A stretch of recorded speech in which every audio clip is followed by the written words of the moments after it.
Hello दोस्तों, ये class 9 का फिजिक्स का फर्स्ट चैप्टर का नोट्स है। पहला है गति किसे कहते हैं। समय के साथ वस्तु की स्थिति में परिवर्तन को गति कहते हैं। उसके बाद आई विराम। समय के साथ वस्तु की स्थिति में परिवर्तन ना हो उसे विराम कहते हैं। और निर्देश बिंदु वस्तु की स्थिति की जानकारी के लिए एक विशिष्ट बिंदु की आवश्यकता होती है जिसके सापेक्ष गति स्पष्ट की जाती है। वह बिंदु निर्देश बिंदु या मूल बिंदु कहलाता है। अब आइए आगे। सरल रेखीय बिंदु, सीधा रेखा में गति को सरल रेखीय गति कहते हैं। इसके बाद आगे ये देखिए, वृत्तीय गति, जब कोई वस्तु वृत्ताकार पथ में गति करे उसे वृत्तीय गति कहते हैं।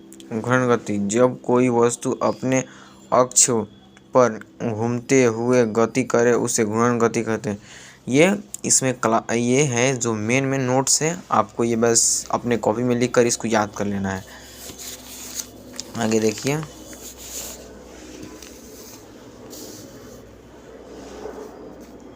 शुरू से है। दूरी, दो वस्तुओं के बीच की लंबाई की माप को दूरी कहते हैं। अब विस्थापन, दो बिंदुओं के मध्य की निम्न दूरी को विस्थापन कहते हैं। अब आज ये दोनों में अंतर देख ले, दूरी और विस्थापन दोनों में अंतर।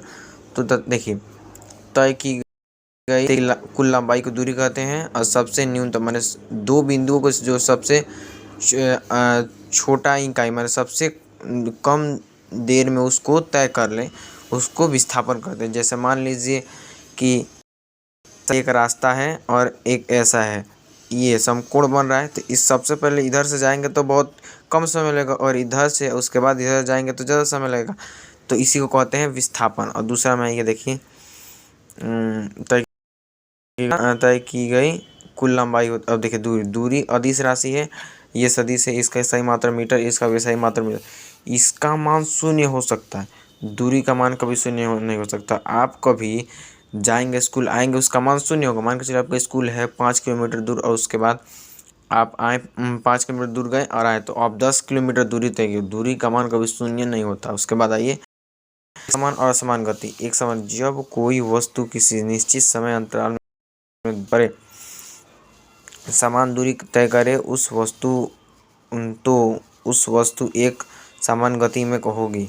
अब देखिए यहाँ पर देखिए, असमान गति, जब कोई वस्तु किसी निश्चित समय अंतराल में अलग अलग दूरी तय करे वह असमान गति में है, असमान गति में होती है, असमान गति होती है उसे कहते हैं। अब देखिए, चाल या स्पीड, एकांक समय में तय की गई कुल दूरी को चाल कहते हैं। जैसे आपने यहाँ से पटना चला तो आपके और यहाँ से पटना जाने में जितना समय लगा एकांक बने उसे हम चाल कहते हैं। इसका चाल बराबर होता है दूरी बटा समय, इतना कितना दूर लगा और समय।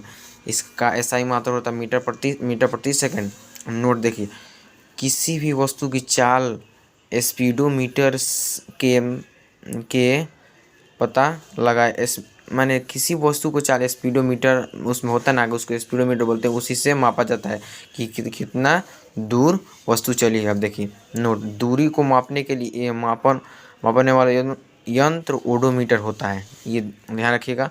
औसत चाल बराबर का होता है वस्तु द्वारा तय की गई कुल दूरी और कुल समय, इसका ऐसा ही मात्रा होता है मीटर प्रति सेकंड। अब आइए वेग यानी वेलोसिटी, इकाई समय में तय किया गया विस्थापन को वेग कहते हैं। इसे u या v से सूचित करते हैं। यह एक सदिश राशि है। उसके बाद आ गया ये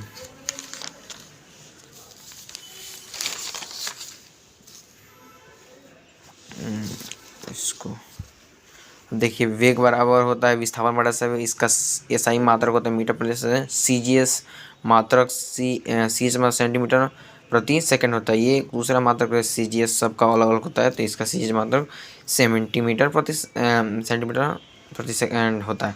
अब औसत वेग, भिन्न भिन्न समय अंतरालों में तय किया गया कुल विस्थापन, उसमें कुल समय के अनुपात को औसत वेग कहते हैं। अब औसत वेग बराबर का फॉर्मूला क्या होता है, औसत वेग बराबर होता है कुल विस्थापन बटा कुल समय, इसका ऐसा ही मात्रक होता है मीटर प्रति सेकेंड। अन्य प्रचलित मात्रक किलोमीटर प्रति सेकंड, जैसे किलोमीटर प्रति लेंगे घंटा में लेंगे तो उसको किलोमीटर में नहीं करेंगे, तो इसको तो अन्य किलोमीटर लेंगे तब ये सूत्र का प्रयोग होगा, नहीं तो उसका SI मात्रक यही होगा मीटर प्रति सेकंड, और अन्य लेंगे तब ये होगा। अब देखिए यहाँ पर चाल और वेग में यानी स्पीड और वेलोसिटी में अंतर था। इकाई समय तय की गई दूरी समय में तय किया गया विस्थापन वेग कहलाता है। यह एक सदिश राशि है और यह एक अदिश राशि है। इसका मान शून्य नहीं हो सकता है। आप चलिएगा कितना भी दूर, 2 किलोमीटर 3 किलोमीटर चलिएगा तो उसका शून्य होगा कि हम 5 किलोमीटर चलें तो उसका मान शून्य नहीं होता। इसका मान शून्य हो सकता है, वेग का मान। यहाँ पर देखिए त्वरण, अब है त्वरण यानी एक्सेलरेशन। किसी वस्तु के वेग में परिवर्तन की दर उस वस्तु का त्वरण कहलाता है। इसे स्मॉल ओ से सूचित करते हैं। इसका SI मात्रक मीटर प्रति सेकंड स्क्वायर होता है। अब आज ये लास्ट में त्वरण बराबर होता है वेग में परिवर्तन बटा लगा समय। इसका फॉर्मूला होता है A बराबर V माइनस टी, यानी V माने प्रारंभिक वेग और U माने अंतिम वेग, T माने समय। देखिए अब यहाँ पर सदिश राशि को याद करने का ट्रिक, बबीता बेस है। अब देखिए यहाँ पर हो गया B से बल, ना ब से बल, V से विस्थापन, में त्व लगा दीजिए त्वरण, ता है तो इसको आ भी कर सकते हैं, जैसे त्व और प्लस आ मिलकर ता बनता में पढ़े आप तो इसको आवेश, वेग वे से वेग और स से संवेग। अब आइए अदिश राशि को याद करने का ट्रिक, उसका दाल MSc से आता है।